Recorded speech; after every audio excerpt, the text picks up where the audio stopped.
Welcome, and thank you for standing by. At this time, all participants will be on listen only until the question and answer session. Today's call is being recorded. If you have any objections, you may disconnect at this time. I'd now like to turn today's meeting over to Ms. Ruza Pace. Thank you. You may begin. Thank you very much, Operator. Good afternoon, everyone. I'm Ruza Pace, Senior International Trade Specialist, who will be your host today. On behalf of the U.S. Department of Commerce Trade Information Center and the Export Assistance Center in Sacramento, California, thank you for joining us today for this program on Export Basics webinar, taking advantage of North America Free Trade Agreement. This webinar is one of our series from the Basic Guide to Exporting program designed to help companies new to exporting or train staff new to supporting export activities. You will see the URL on this welcome slide where you can find a schedule of future webinars. At the end of the presentation, you will also see the slide with information about next 4 webinar sessions that we'll be holding over the next couple months. We hope that you will take part in this. For our long webinar, we are pleased to welcome our presenter, Anthony Hill, our Senior International Trade Specialist, working out of our office in Sacramento, California. We are also pleased to have with us today Mr. Dan Duval, International Trade Specialist, who will stand ready to assist us with the webinar. Mr. Hill will be covering today general information on free trade agreements and NAFTA, how the U.S. Commercial Service can assist the companies, finding opportunities, market research, and sources of trade data, and the steps to take to qualify products for NAFTA benefits. We do have a few housekeeping details to make sure everyone gets the most benefits from today's webinar. If at any time you experience technical difficulties, please press *0 for operator assistance. Our program is about 60 minutes long. Following Mr. Hill's presentation, we'll have an operator-facilitated question and answer session. A PowerPoint presentation and a recording of today's program will be emailed to all participants following this webinar. You can expect this early next week. Move to the slide quickly.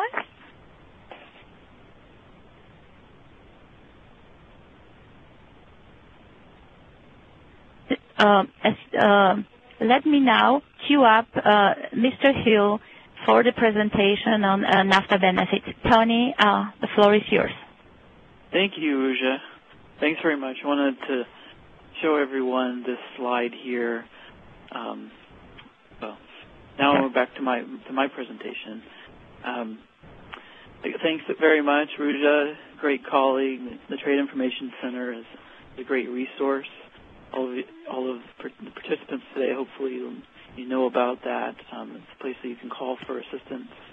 You can also contact your local trade specialist, the one that's in your area for your region. So let's get started with talking about NAFTA. And I really appreciate all of you for joining us today.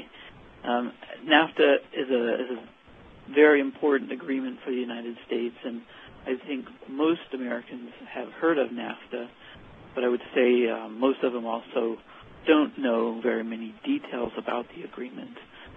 So this is a general agenda. We're going to cover some general information about FTAs and NAFTA, and then we're going to talk about doing researching opportunities, and then talk about the tariff rate benefits in NAFTA. And the reason I mention researching is because in order to take advantage of any international trade opportunity, it takes doing some research. And so I like to go over a little bit of how to do that in my presentations. But here is a list of the free trade agreements that are currently in force for the United States. A lot of people don't realize that we have all of these different agreements, including the most recent agreements that were concluded with the Central American countries and the Dominican Republic, and then also Oman and with Peru as well. You may have heard in the news a lot about the agreements with Panama, Colombia, and South Korea that are currently pending. And I want to talk a little bit about how the difference in trade with free trade agreement countries. So here I've just pulled up some quick numbers, and there's 2009 trade volume in billions of dollars compared to 2010. Now, of course, with the recession, international trade and U.S. exports had decreased in 2008 and slightly increased in 2009, but you can see from 2009 to 10, with all these free trade agreement countries, the U.S. exports has increased substantially, and you can see the percent change on the right. Now, with NAFTA Opportunities, Canada and Mexico are very important trading partners for the United States. That's why NAFTA is so important. Trade with Canada and Mexico has increased substantially, and you can see some of those numbers here, like from 1993 to 2009, trade has increased 154%. And then, well, exports, let's say, total merchandise trade has increased 154%, and 151%. And then, what is NAFTA? NAFTA provides what most people think of, which is tariff rate elimination. But NAFTA also includes a lot of other benefits, agreements, sections on different aspects of international business and trade. There is a special agreement on automobiles. There is a special agreement on textiles.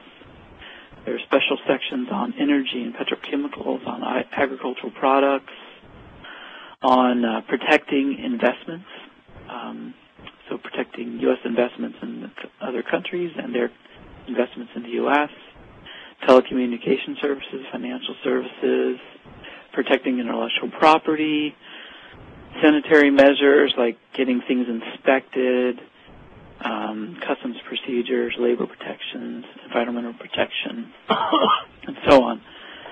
So one thing I want to point out to people is that there is an office in the Department of Commerce called the Trade Compliance Center. And their sole purpose and focus is to make sure that foreign countries abide by the agreements that they've signed with the United States. So if you have a problem with access to a foreign country, with them not abiding by a particular part of an agreement, you can email them or call them. And in fact, you can even fill out a form online to have them help you with that problem.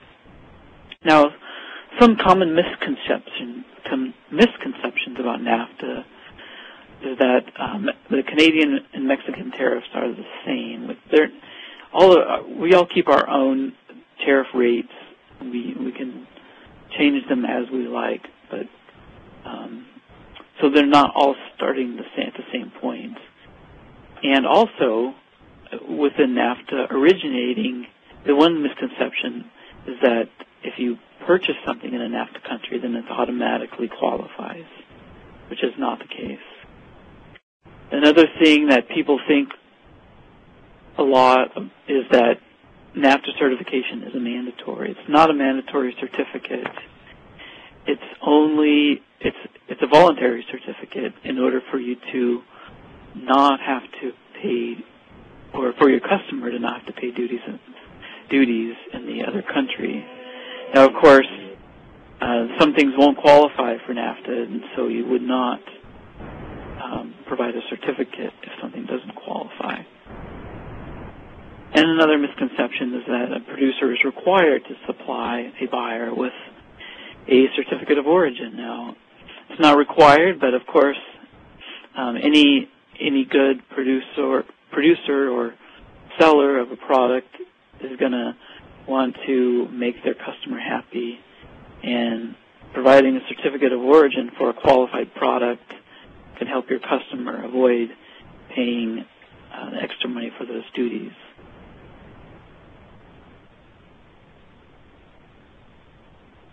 Let's go back one slide. Okay. I want to talk now, taking advantage of NAFTA. Let's go back to that.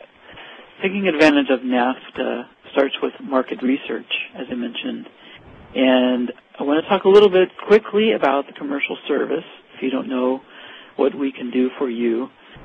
And then the next thing to know about is qualifying your product for NAFTA, and then filling out the documentation for your customer. Now, the commercial service has a network of offices located throughout the U.S., so there is an office close to you that covers your location, and then we're affiliated with our offices in 80-plus countries worldwide, which are associated with the U.S. embassies and consulates. And we work in concert with those offices, with those foreign commercial officers, to support U.S. exports. So we also have a lot of other local support, like district export councils and regional teams. Now, here's some of the services that the commercial service offers. One is export counseling. We do training. We do trade missions. We do market research. We support trade shows, and Gold Key service, which is a partner matching service.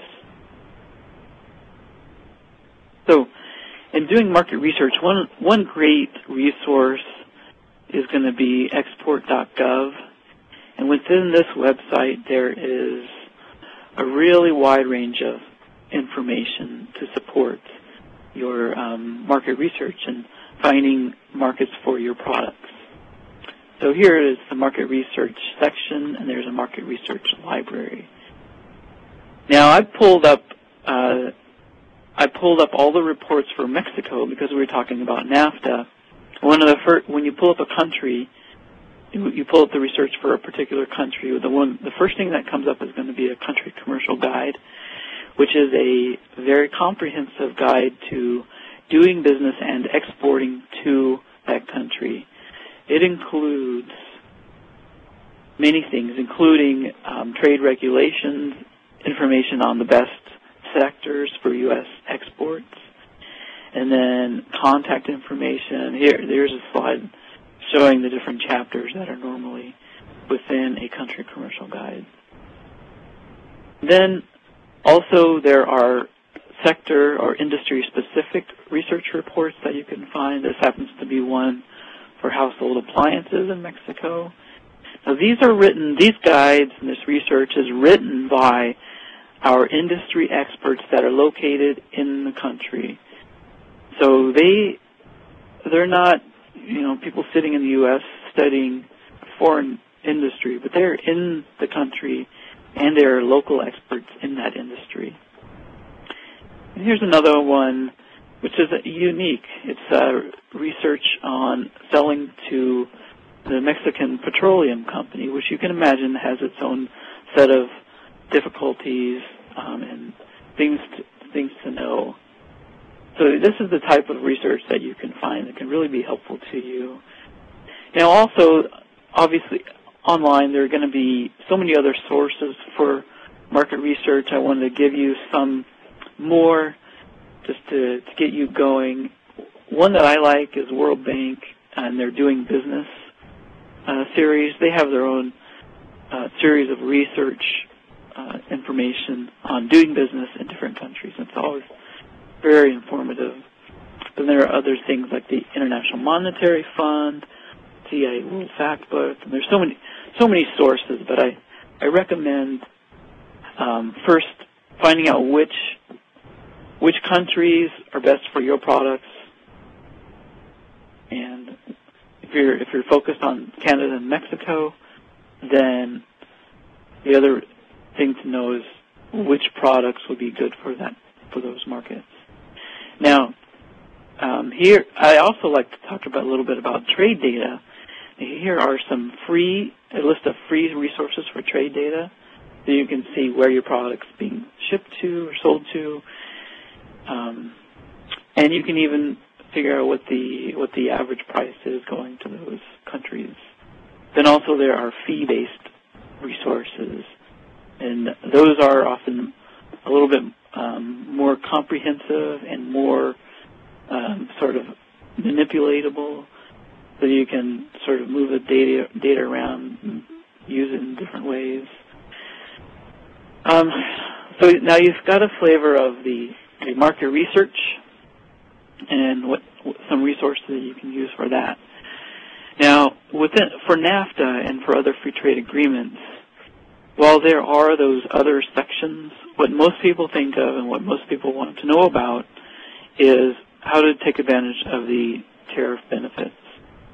And this is what we'll talk about for the rest of this session. Now, the tariff rate benefits within NAFTA mean paying zero tariffs. And there are basically 4 steps here. Determining the HS code, which is important to know anytime you're involved in international trade. Determining whether there is actually a tariff benefit. You'll see what I mean by that in just a minute. And determining whether the product qualifies, and then certifying that the product qualifies. Now, one thing I want to note to begin with is that if a product is entirely U.S. content, it automatically qualifies. Okay, so what is an HS code? It's a 6 to 10-digit number. There are other terms that are sort of used for this number, and like a Schedule B number, HTS code, Harmonized Tariff Code. The Schedule B is really the U.S.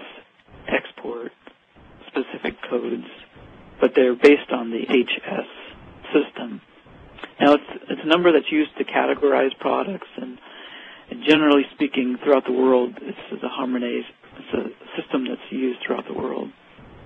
You can look up your Schedule B number or export code at census.gov under export codes, or you can call them and have them help you figure out what your code is for your product.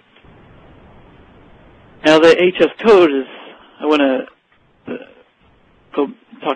go back to the trade data. HS code is also important in trade data and also important anytime you're doing international trade.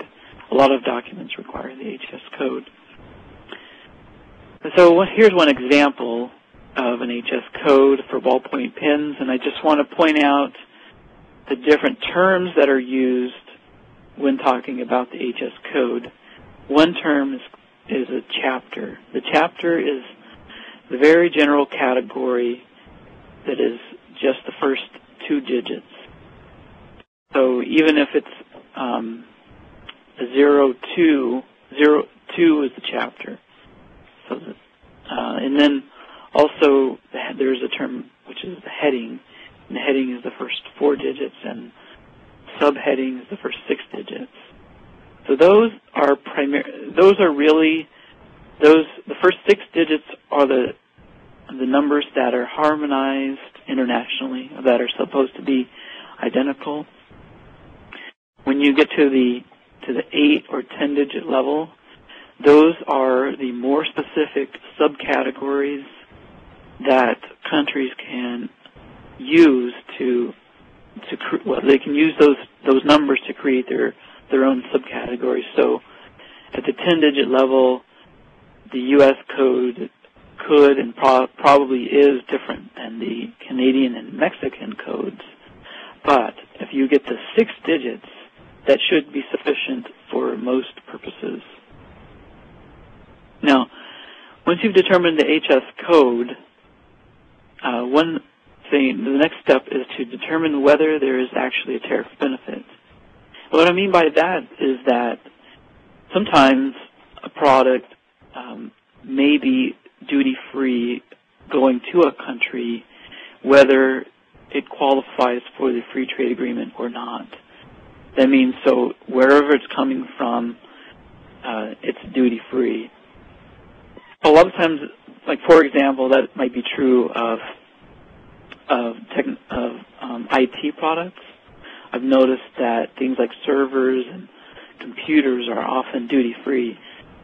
So in those cases, there wouldn't necessarily be a benefit to figuring out your NAFTA qualification. There are a couple of exceptions.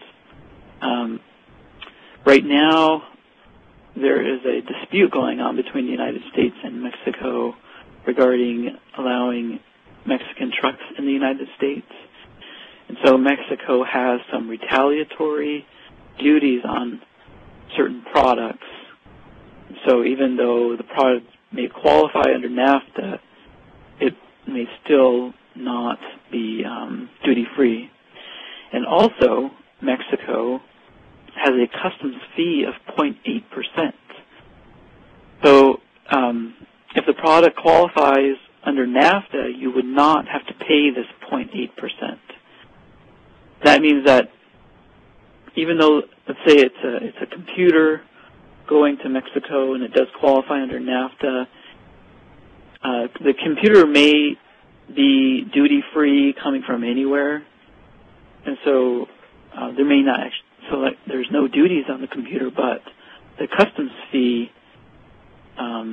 would still apply if you don't do the NAFTA certificate. So if that 0.8% is worth it to you, then you could do the NAFTA certificate for that computer and not have to pay that fee. So basically you're just comparing what the normal rate is, which is sometimes referred to as the MFN rate, most favored nation. That's just the rate that applies to products from other countries. So you compare that rate versus the 0% NAFTA rate, and if they're the same, then there's no extra benefit except for the Mexican customs fee. Now, if you've determined that there is a benefit to you, then next step is to determine whether your product does qualify.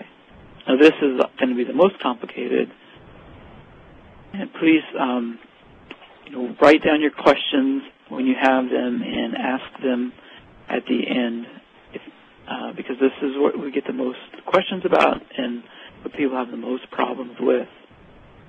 Now, within NAFTA and a lot of other free trade agreements, there are things called preference criterion.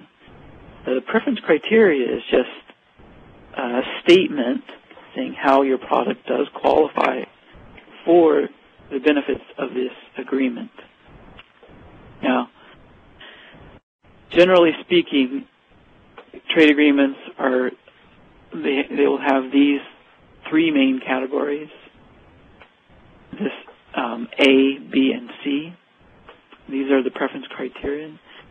Now, A is almost I would say A is normally reserved for agricultural products and natural resources. And one thing I know that sometimes when you read these, they sort of all sound the same, and it's hard to distinguish them from each other. But just know that A is normally for agricultural products and natural resources. And that's because what A is looking for, or the things that qualify under A, are those things for which you can trace back the raw materials to raw materials that came from the region, like the U.S., Canada, or Mexico. So for most machinery, like machinery and parts and things like that, it would be very difficult to trace those back to the raw materials, and you wouldn't want to do that anyway because it wouldn't be necessary. But for certain things, you probably could, and you could use criterion A. Now, C is a manufactured product where all of the parts and materials, but not necessarily the raw materials, but all the parts and, let's say, processed materials did come from the U.S., Canada, or Mexico. When that happens, those parts, let's say the part was created in the U.S., then another part is created in Canada. Both of those parts are considered originating, meaning they come from the region. And remember, at the beginning of this section, I stated that if something is all U.S. content, then it automatically qualifies. And so that you see that note here also. Now, the difficulty comes when you have foreign materials incorporated into your product. If you do have that, then that's when you need to determine whether your product qualifies. And if it does, you would use preference criterion B. Now, there are other preference criterions, but they are very specific and used only in very specific circumstances. And I can definitely help you with those if you need that. So you can just send me an email if you have specific questions about the other preference criteria. Okay. Now, with NAFTA, the product with foreign inputs uses preference criterion B, but that means that you have to look up the rule of origin that applies to your specific product.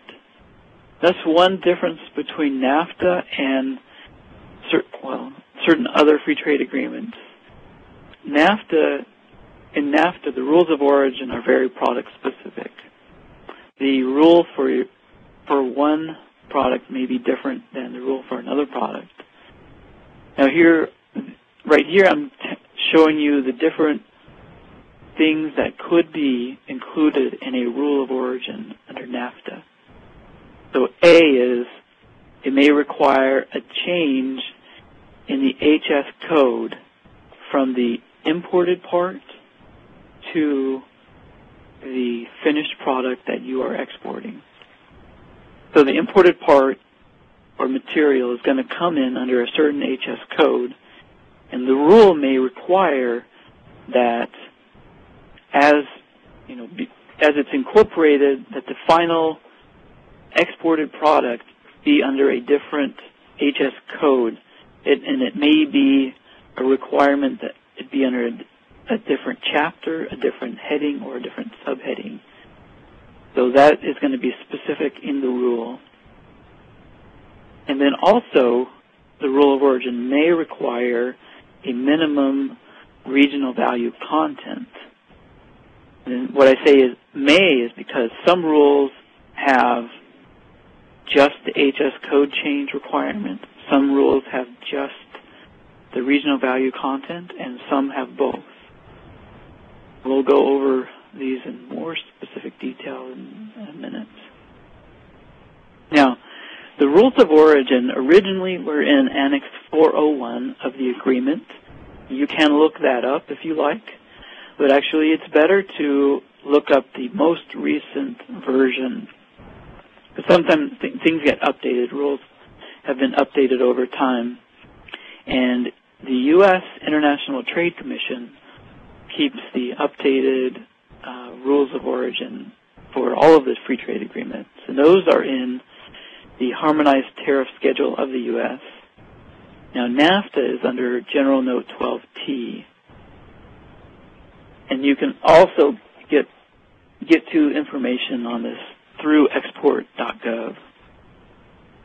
Now, remember, what you want to do is look for the heading or the subheading which encompasses the heading or subheading of your product. So a lot of times it won't, the rule of origin, if you're looking up on the list of rules, it may not say your specific HS code, but there will be a heading or a range.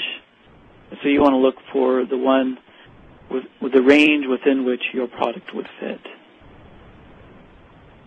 Now, here is an example which I think is pretty simple and hopefully will illustrate what you might need to do. This is cupcakes, and we're going to assume that all of the inputs for these cupcakes were imported.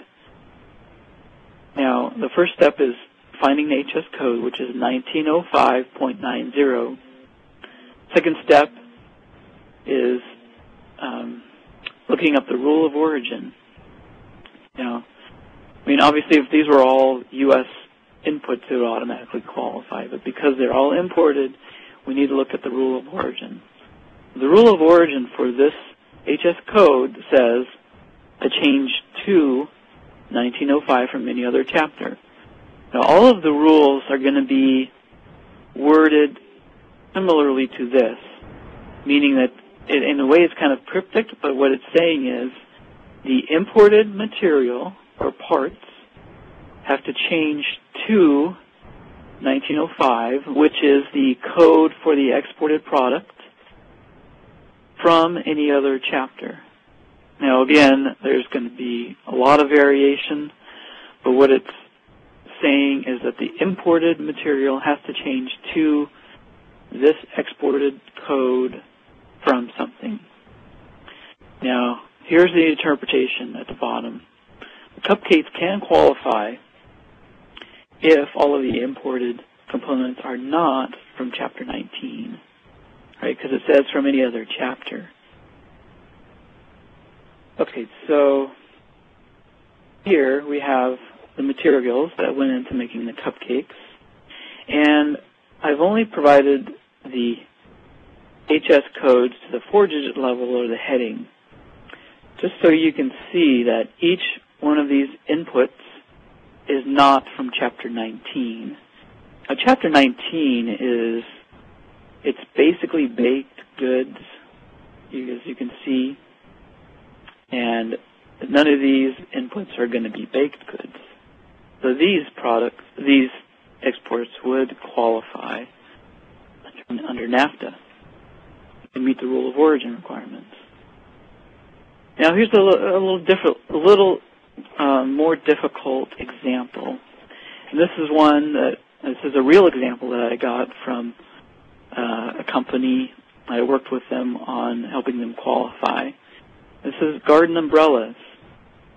Now, I think sometimes maybe looking at rules of origin like this can be sort of intimidating because of all the numbers that are there, and you're not sure what all these numbers mean. But my best advice is to take it step by step and just look up the numbers. It's not too difficult if you go to that Census Bureau website to just look up those numbers. Now, the HS code for the umbrellas is 6601.10, and this says a change to this is the exported product, so the parts have to change to this exported product from any other heading. Remember, the heading is the 4 digits, except it cannot be from a combination of both of these categories below. So what does that mean? A, it can't be a combination of 6603.20 and all these headings below that after B. And I think what the heck does that mean, right? Now, if you look up those codes, it actually becomes more clear. 6603.20, which is after A, is an umbrella frame. All of those codes or those headings after letter B are umbrella parts. So all this is saying is that you can't have an umbrella frame that's foreign and umbrella parts and then combine those into the exported garden umbrella and have that qualify. So if you think of that in other words, is that you can't just bring in the frame and the parts and do the assembly in the U.S. and have it qualify. Either the frame or the parts must be a U.S. product in order for it to qualify. I hope that I make that clear. But I wanted to show you different examples to give you a feel for what you may encounter when you're looking at the rules of origin. And here's another one. I think this is a little simpler. It's the ballpoint pens. We looked at this HS code earlier, and it just talks about a change to this subheading. See, this is a little different. It's at the subheading level. Remember, it may be a range, and so here's a range where ballpoint pens fall.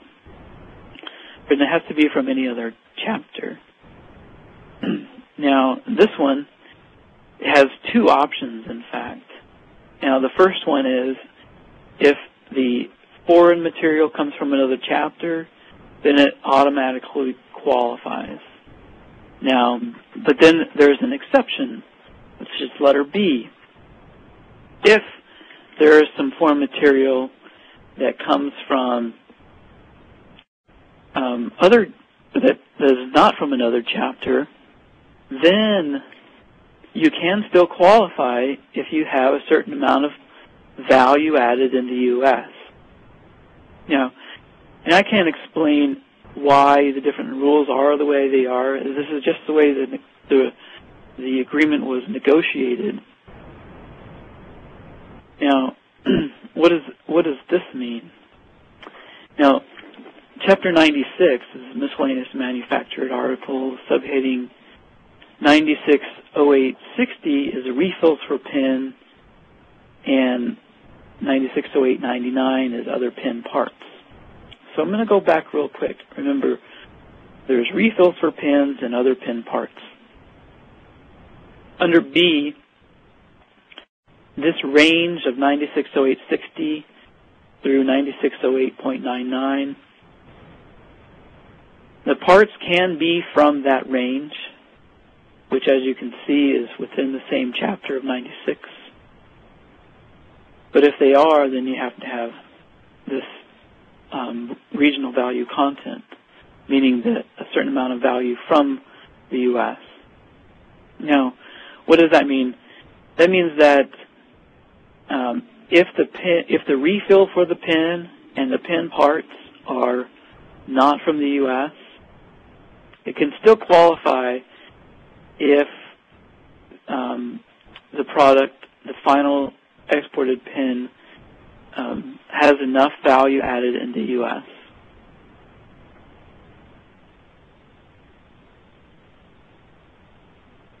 Now, under NAFTA Qualification, we talked a little bit about the regional value content. When that is included, you'll always have the option of using the transaction value or the net cost, and the thresholds for these will always be the same. Now, it is your choice. You can use whichever one best enables you to qualify. And so, at this point, you get to where you have these formulas, and some people they're intimidated by having to do a calculation, but really this is just a matter of figuring out what the percent value is from the U.S. So under transaction value, you're starting at a higher point, which is the transaction value, and you're taking out, subtracting the value of non-originating materials, which is just the foreign materials, but it's foreign materials that are not from Canada and Mexico.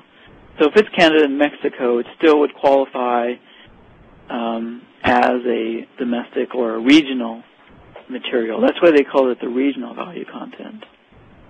So subtracting the non-originating materials from the transaction value, and then what is left over. what is left over as a percentage of the transaction value. Now, if that threshold is 60%, so if it's 60% or more, then the product does meet that regional value content.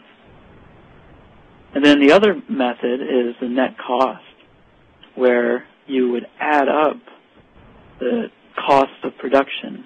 And you can use almost all costs. There are certain ones which I'll mention that it would not include. But you can see here the threshold is lower, and that's because you're not starting at that higher point. And here, again, you're just subtracting out the value of the non-originating material and figuring out what the remainder is and what percentage that is of the net cost.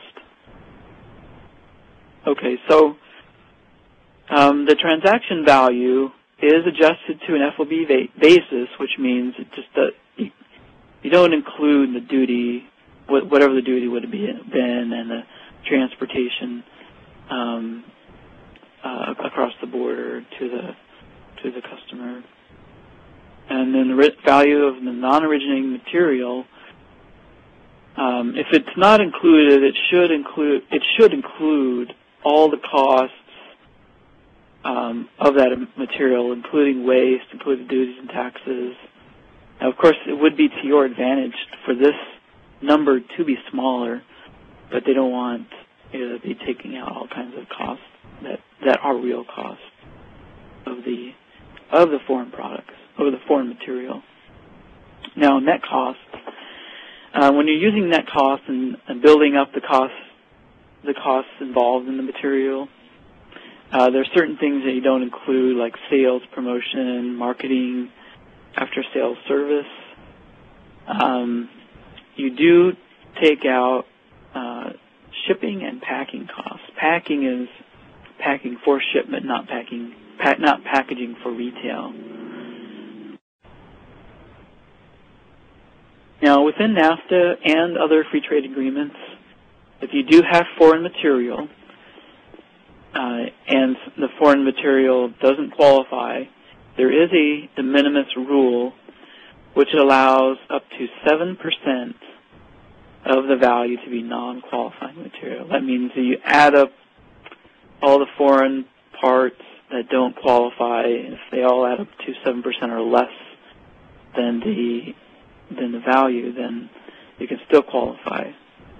But if the foreign input does not meet the specific rule of origin for your final product, then the final product doesn't qualify.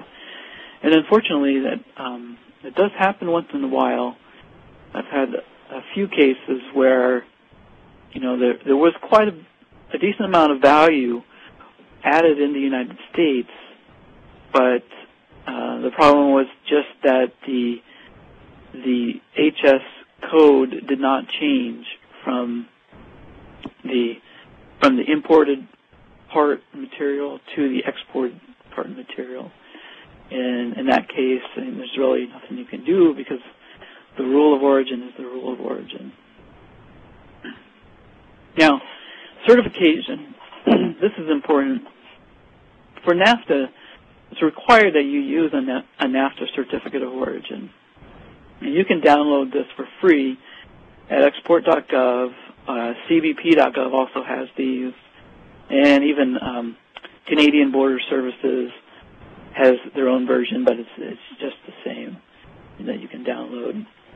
Now, the NAFTA certificate is a self-certification. That means you're not sending it to our office to get stamped or signed or anything. It's something that you're certifying is true, but it does need to be presented to the foreign customs official. So you send a copy to your buyer, and I always recommend including a copy with all the paperwork that's going with the shipment, and then of course keep a copy for yourself. Now I want to go over the certificate of origin real quickly because we do get a lot of questions about this. We get questions about, the blanket period. Hopefully you can see it's sort of the was box number 2 then on the right side. A blanket period allows you to use this same, or allows your customer to use the same document for multiple identical shipments, and it can be valid for up to 1 year. So you would put whatever date of your first shipment in the from, and then to 1 year from that date. You can make it less than a year if you like, but this just so you don't have to fill out a new certificate each time you make a shipment. And I also get a lot of questions about the tax identification number. You may not know the tax ID number of your customer or the importer or the producer. That's okay. They don't really expect you to know everyone else's tax ID number necessarily. Next is box 7. Box 7 is for the preference criteria that we went over. That's probably one I get the most questions about. As you can see, box 6 is the HS code, so you'll need to know that there, of course. And then box 8. Box 8 is really a yes or no question. A lot of times people aren't sure about that, but it's basically just saying, are you the producer? And you put yes. If you're not the producer, then you have to put a number code after the word no. The number code signifies how you know that the product does qualify. So, if you're the producer, it's assuming that you know because you know where the parts and materials came from. But if you're not the producer, they want to know, how do you know? How do you know that this product qualifies? So the different numbers indicate this. The number one indicates that you know based on just your own knowledge, meaning you don't have a document stating that from the producer. No 2 after that says that it means that you do have a document stating that it qualifies, and this is from the producer, but the document is not a signed NAFTA certificate, and that's okay too. That's okay. No 3 means that you do have a signed NAFTA certificate from the producer. And as you can imagine, that is the safest way to go if you're not the producer, just to be able to document that you have a certificate of origin. Net cost. Net cost always trips people up too. Net cost it's still kind of a yes/no question, but the first answer, one option is no, you don't need. And it's really just asking whether you use the net cost calculation in order to qualify your product. Most of the time, that's going to be no. But if you did use it, you'll put NC. And then after that is the country of origin, which is self-explanatory. Okay, we've gone through the steps. Certifying the product does qualify. A couple of things to know. It is required that the product is shipped directly from the U.S., or if it goes through a third country, it cannot leave customs control.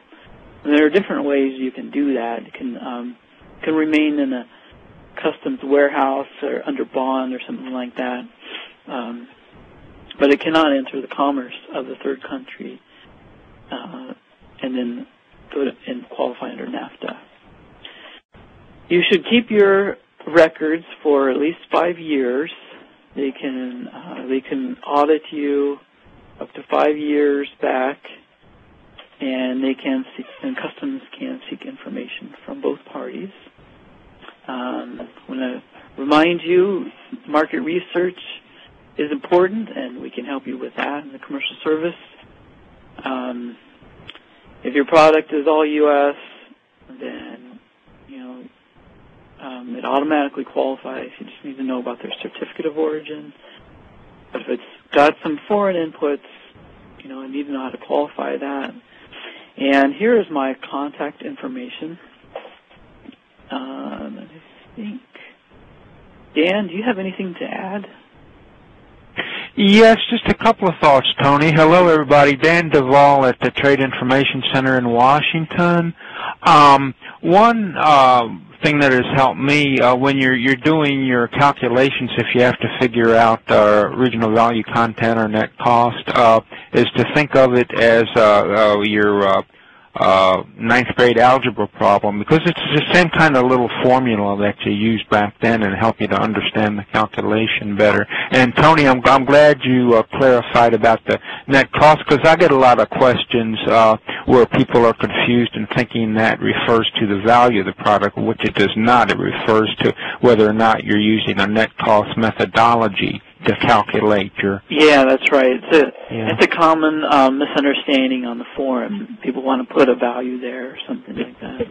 Only other thing I might mention is that on the country of origin, if you're doing it online or on a computer, a lot of software only recognize a 2-character so for the United States, it's just U.S., not USA.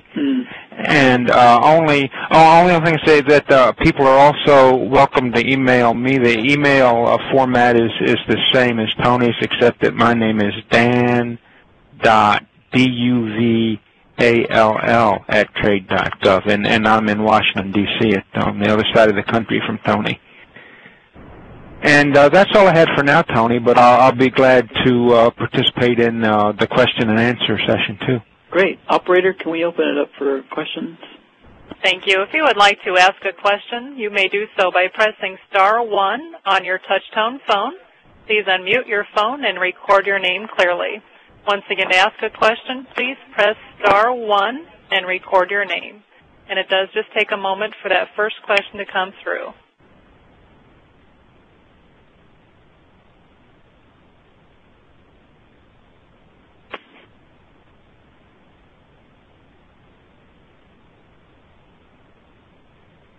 Tony, can you hear me? I can. Yeah, one question perhaps, and by the way, thank you so much for a wonderful presentation. As usual, very, very useful and with chock full of information and practical steps. Now, in terms of small value shipments, one of the most popular calls that we also get is, do I really need to fill out a NAFTA certificate if my shipment is, let's say, only $500 or so? Can you comment on that? Oh, yeah, that's a good point. Canada, you're allowed to do low-value shipments without filling out the NAFTA certificate of origin. You just need to write on the commercial invoice that this product is NAFTA qualified. Thanks for asking that question. And, Tony, we do have 3 questions from the phones if you'd like to take those. Yes, thanks. Diane Fleming, your line is open. Hello, Tony. Thanks for the presentation. It was pretty informative for us. One of our questions is we have a compliance group within our company, and they, in the past, have told us that only our compliance officer can sign the NAFTA certificates. And we sense that this might be just a company rule because most of us have worked other places, and we've all been able to sign these certs. Yeah, that's right. It sounds like a company rule. I mean, anyone from any official from a company could, at least to customs, represent that that product qualifies. Okay. Can I ask one other follow-up question to your Sure. to the last caller? Sure. What is the value for these low-cost invoices? As she said, is there $2,000. $2,000. Okay. So anything below $2,000, you can put on the invoice NAFTA qualified if it is, and you don't have to do a cert. That's right. Okay. Thank you. And our next question comes from Elizabeth Schofield. Your line is open. Hi, Tony. Hi. I have a question regarding the de minimis rule. Mm-hmm. I was just wondering, with using the de minimis rule, would this product still fall under Criterion B? If it qualifies, no. That's right. It would be under Criterion C. Okay. So you would pretty much not consider that form material as anything that would change that. That's right. Okay. Because it's not meeting the rule of origin, but it's not necessary because there's a minimal amount of. Yeah, they give you some leeway. Well, thank you very much. You're welcome. Our next question comes from Rich Bondren. Sir, your line is open. Thank you. Real quick question, Tony. We get asked a lot to provide a NAFTA with the importer's name as various, and they don't want to provide the tax ID number because they would like to use the NAFTA for multiple locations going north or going south, and usually we push back and we try to limit it to one and get the actual importer with their tax ID. What is the position on using the word various for the importer? I would recommend against that. I don't think there's a big risk to you as long as the product does qualify. But I don't know. To me, it just seems like there's no specific company that's the importer. Then you don't know what's going on with the product. But hey, I don't think there's necessarily a bigger risk to you. So it's supposed to be okay. But I would recommend against. Thank you. Yeah, you're welcome. Well, Tony, just FYI, the instruction page allows one to do that, various, but I agree with your take on that. Yeah. And Tony, if you have time for one more question. Yeah, sure. Our next question comes from Nancy Wood. Your line is open. Hi. I had a quick question about the record keeping. I know you're supposed to keep the certificate for 5 years, but do you also need to keep the calculations, regional value content, tariff classification, how you came up with it in the record keeping as well, or is that not necessary? Yeah, if you have those, definitely, it's going to, if you're ever audited, it's kind of like being audited by the IRS, right? You want to have all the records you can. So it's definitely better to keep those than to not have them. Okay. And we also noticed recently we get several number of calls from companies that when they put no one, when they are not the producer and the information that they obtained for the qualification of product is based on their understanding or knowledge of the product, that might be potential red flag. A lot of companies are then asked within 10-day period or so to provide additional information. At least that's an experience of the last couple of weeks. And I think maybe because customs are looking more carefully to collect more revenue, or we don't know why, but just to let you know that in this case it's best to keep as much information as you can. Thank you. You're welcome. Tony, I have a couple of questions here from the folks that were typed. Okay. Can we get more information concerning blanket period? You explained the blanket period, if you wouldn't mind restating just very quickly what that is all about. The blanket period is just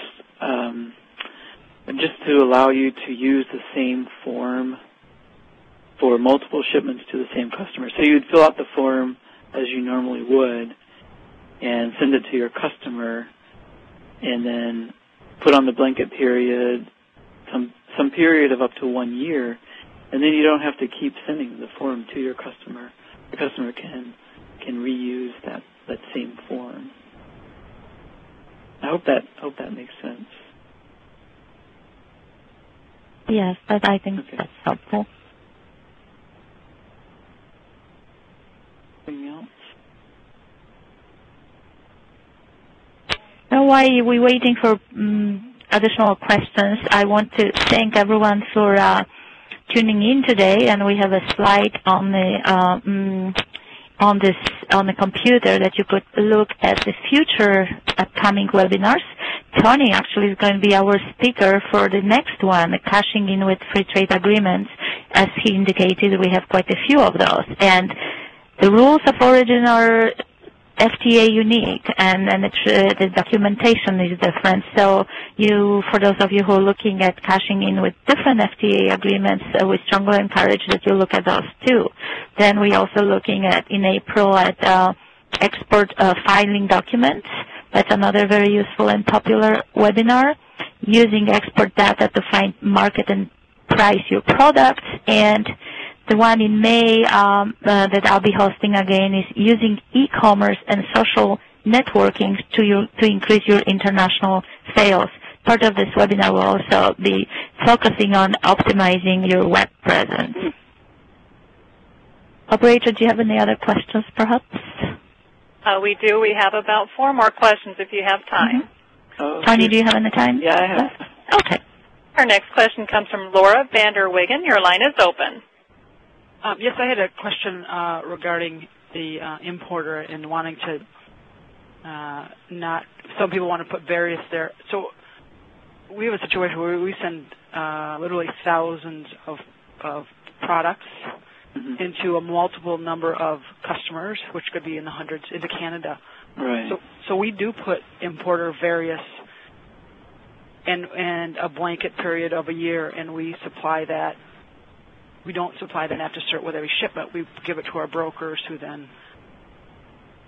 Yeah, So are you expecting people to create a NAFTA cert for every shipment if they're putting in the actual importer? Well, no, I mean, obviously in your situation, it makes sense for you to use various. I agree, yeah. Yeah, I mean, it's allowed. There are certain parts of international trade or situations where you really do want to know who the customer is and what they're going to be using it for. And so I wouldn't do it if it weren't necessary, if it weren't like in a situation like yours. And if I may also add, Tony, too, that sometimes folks ask us a question like this: I'm shipping number of products. Some of them are NAFTA qualifying, others are not. They are on the same pallet, in the same big box. Should I put them on NAFTA certificate? Can you comment on that? Oh, no. Yeah, we do get that question. That's a good point. And you definitely should not put the products that are not qualified on the NAFTA certificate. Just list the ones that are qualified. That's a follow-up question I have, if I'm still connected. We have some items that have no duties applied to them. They meet NAFTA requirement, but there's a zero duty assessed on them. But we still get requests for NAFTA. So we do not supply a NAFTA cert in that case. Yeah. But we still get requests for those NAFTA certs, and people are very insistent. I've heard that a lot too, and the best I can say is, keep your customer satisfied. If they really want one, even though it's not going to benefit them at all. Right. I usually give them, here's the HS number, it is duty-free. We do not provide NAFTA certs for these. If it's a hassle for you, don't worry about it. Just explain that it's duty-free. Sometimes, I say if the customer really insists, sometimes the customer really insists. I say, well, keep the customer happy, right? And, to add to that, too, what Tony said, that there might be occasional situations that you may be shipping a product or input to a larger product, then in turn may have to be qualified for NAFTA. And so you try to make sure that you either have NAFTA certificates for the components or you want to know where it originates. So in this particular situation, you may want to comply if that's not too much of a burden. Yeah, that's true. If you're sending an input to a company and they want to know whether it's qualified, that's a good point. That's not a required one. We did contact Canadian Customs about that question, and they said it's not a required. Yeah. Because in case, you can ship the same product from China and you don't have to do it. So in a sense, it would be like putting additional burden for U.S. exporter when you can ship it from China for free without the paperwork. So it's only when it makes sense, and like Tony says, sometimes you just do it because the customer wants it, and if it's not too much, you do. Yes. Thank you. Our next question comes from Diane Fleming. Your line is open.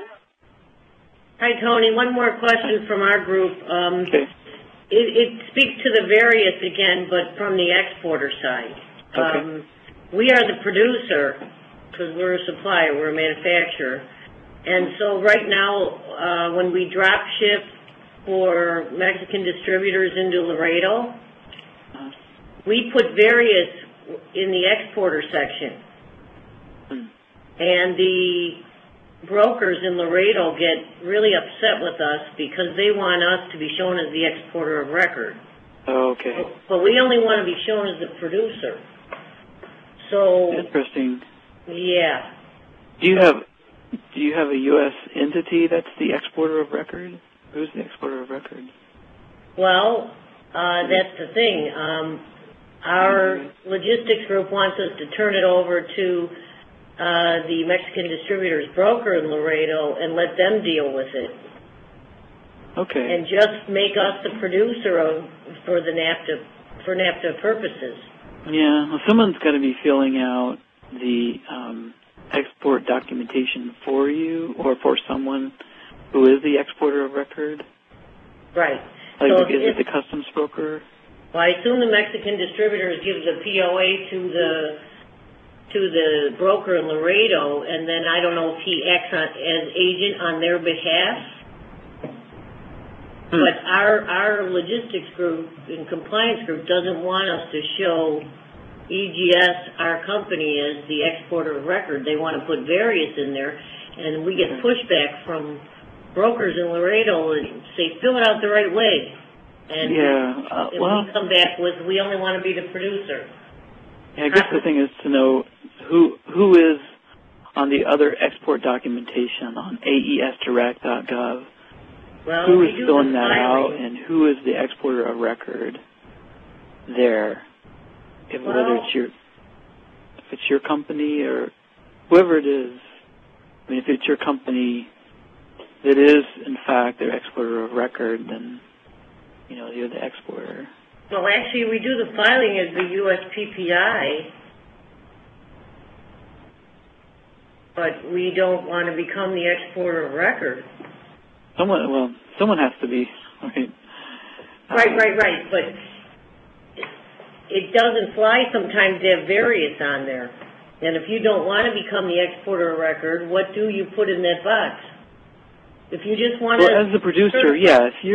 If you're just the producer, if you are truly just the producer and not the exporter, yes, then I wouldn't see a problem putting various for the exporter, because you could have multiple exporters of record, and you're just providing the documentation to the exporter, who would then fill out their own NAFTA certificate based on your documentation. Yeah. Okay, we just wanted to clarify that. Yeah. That's only if you do consolidations, right? Well, it would be for consolidations or single shipments, right? Yes. Okay. Depending on who we were shipping to in Mexico and who they appointed as the broker in Laredo. Right. Okay. Any other questions from our group? Thank you, Tony. Okay, you're welcome. Our next question comes from Lace Carell. Your line is open. Hi, thank you again for such a great job in doing this. Mine is kind of I had one question originally, and then I brought up another question with one of the statements that you guys said. We're just a packing and shipping company. We're not the exporter. We're not the importer. We're not even a producer.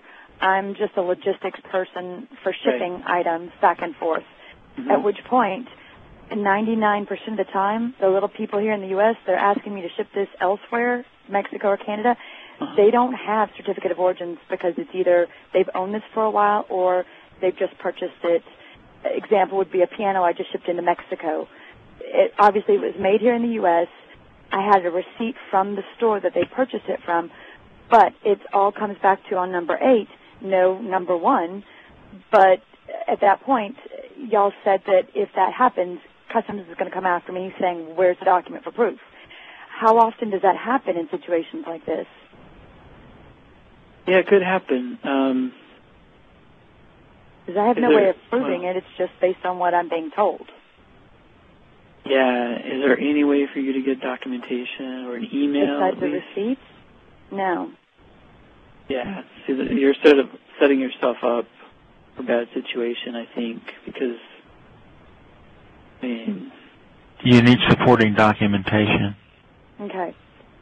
So at that point, y'all are looking for more than just a receipt. Y'all are looking for a certificate of origin here that it was actually made in the United States, and then I can put this with this NAFTA. Yeah, something that's saying that it qualifies. You would keep the supporting documentation for yourself, right. for your reference. Right. Okay. Yeah. Okay. That got brought up with y'all's statement earlier.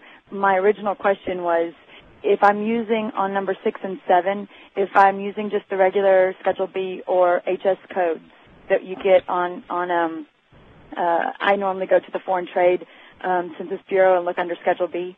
Yeah, exactly. That is not a problem. I get that. But number 7, where do I find, let's pretend on the piano going to Mexico, where would I find number B? Let's pretend that the strings were made in Italy, but the piano itself was made here. Where do I find all that supporting documents that you were showing, like for the ballpoint pen and the umbrellas? You mean the rules of origin, yeah? Yes. Where do I find that information at? Well, if you're, in that case, that's what kind of makes it really it's going to be really difficult for you because you may have no contact with the producer at all, right? Correct. I normally, 99.9% of the time, do not have any contact with producers. So, if I were you, I probably would avoid certifying that it qualifies unless you can get in touch with the producer and have them at least send you an email that it qualifies, some kind of document. Okay. And one thing to remember is that made in the USA or made in Mexico or Canada does not necessarily mean the product qualifies. Exactly, which was what I was trying to find where the preference criteria and certification is. That's right. Oh, the preference criteria you could find on the website. Tony, you may want to comment on where it is. The rules of origin. The criteria is on the website. The rules of origin are at US ITC, but I think what you would need is to know what foreign materials are in the product and where they came from. And that's going to be really hard for you to find out, I think. Yeah, so I'm going to have to start shying away from these, period, because I don't have 7 and I don't have 8. Yeah. What this boils down to is because I don't want to make mistakes, and I'm certainly not letting customs comes after me because I don't have all the details from the shipper. Is that what this is boiling down to? That's right. Just don't do them? Yeah, the shipper is going to have to take some responsibility, actually, to find out that information. Okay. We can help them. They can take one of these webinars, something like that. Or they can just call that I believe there was an 800 number. That's right. That they need to call and talk to y'all about and have them come up with 6, 7, and 8, and at that point, then I can fill this out for them. Yeah. Is that what you recommend? Yeah, I would recommend them taking the responsibility and figuring out what qualifies. I like that. That's happy. Brilliant. Thanks again for all of y'all's help. You're welcome. Our next question comes from Lori Land. Your line is open. Hello. I have used the regional value content calculations in the past, and I thought that I heard you mention something that might be an option rather than something that you could always use. How could I find out whether that option is available to me? That is within the specific rule of origin for your product. So the rule of origin may allow the regional value content calculation, or it may not. Okay, so you would look up you find your HS code, and you look up your rule of origin. And, if it's allowed in the rule of origin, then you can use it. Okay, so it specifically has to say that it's allowed. That's right. Okay. Sometimes it's not allowed. That's the thing. Okay. It must say it's allowed. Sometimes I also had a really an option. Yeah. Okay. And I had a quick question too about the most favored nation rate that was mentioned earlier. Where would I locate that? You can call the 1-800 number for the Trade Information Center, and they can help you with that. There's also a way you can get to. You can look that up online through export.gov. Right. And if I may also add, Tony, we did have a couple of very useful webinars on that topic. One was on how to classify your products, and another how to calculate your duties and taxes. When you try to register for our webinars, we did add a link on the expert.gov page to archived webinars, so at your convenience you can just go, click there, and listen and see the webinar, the recorded webinar. And if you have any questions about that, you could email us. We could send you a direct link. Great. Thank you very much. And our last question comes from Hadel Agatri. Your line is open, sir. Hi, Tony. This is Abdel Agatri from Florida. Actually, I have two comments regarding two calls that they have two questions. The first one about Laredo, and I believe they said they are filing the AES. And if they are filing the AES, that means they are the exporter of record. And if they are filing the AES on behalf of the importer, then they need to have an actual power of attorney from them to do so. And another question is for the lady that she's doing the shipping. I believe she said that she had the receipt for you, the receipt of purchase of the piano, but she thought that would basically qualified for NAFTA, but that doesn't, as everybody knows, that it's only receipt that we purchased from here. The piano could be made from, in another country.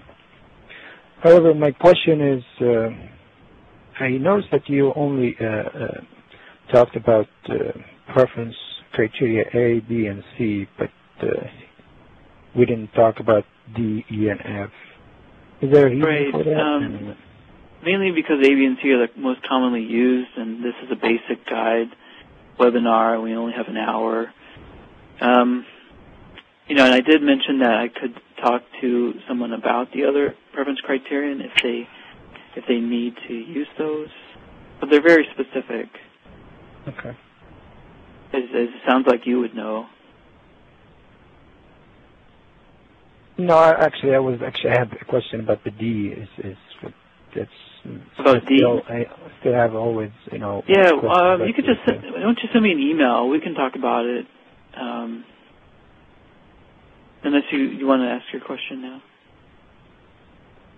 Actually, the question is to cover D, if you could, and just briefly, if you could talk about it and what makes a product qualified for D.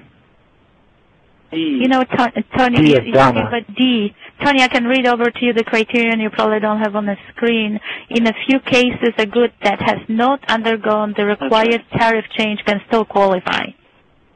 Yeah, that one. Value content requirement. And in very few circumstances where the parts and materials are let's say the parts and the final product are categorized under the same HS code, but the rule of origin says the HS code must change. So in that situation, the HS code could not have changed, and so you could, under that criterion, still qualify. And one more thought, too, that what I find useful when qualifying products for NAFTA, I'm sure Tony is doing the same, there's a cross database. U.S. Customs has database of all kinds of customs rulings.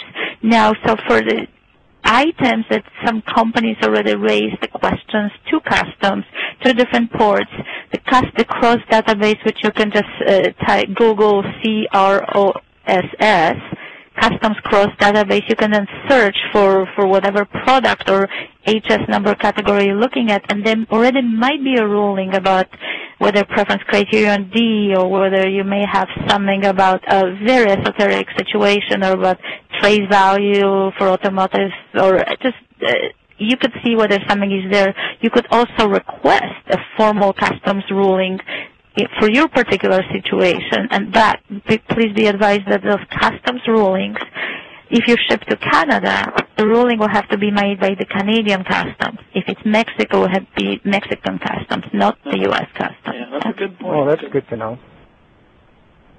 Right. Sometimes you have to resort to getting a customs ruling. It's an option, of course. It takes more time, but. That is true. All right. Thank you so much, Tony. Thanks, everybody. That was very informative. Thanks.